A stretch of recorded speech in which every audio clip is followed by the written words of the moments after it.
There's one relatively new feature of Excel called Flash Fill. I want to describe to you how that works.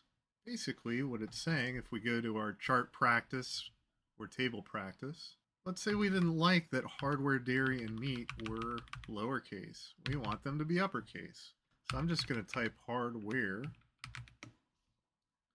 hit enter to go to the cell below it, go to the home tab.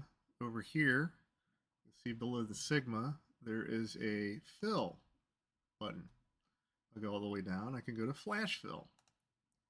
And it looks like it's picked up on the fact that I've been capitalizing this column, and it continues down the list. Let's say that aisles are determined on a certain section of the store, like E, B, C, A. So like that, I'm going to put E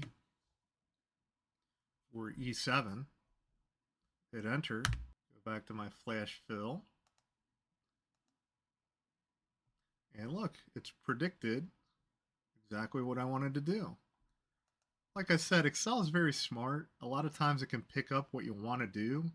So give Flash Fill a try if you have a big long list of things and you want to clean it up a little bit. Let's say we want another column that goes storage slash category. So let me first type dry. I'll even put it in lowercase. Put a slash, type hardware, hit enter. And I'm going to use a shortcut for Flash Fill, which, easy to remember, is Control E. Hold down Control, type E. And as you can see here, not only did it create what I wanted down the list, which is lowercase storage, slash, and then category, but it also did the header that way too. So 2 ways to use Flash Fill, very, very useful.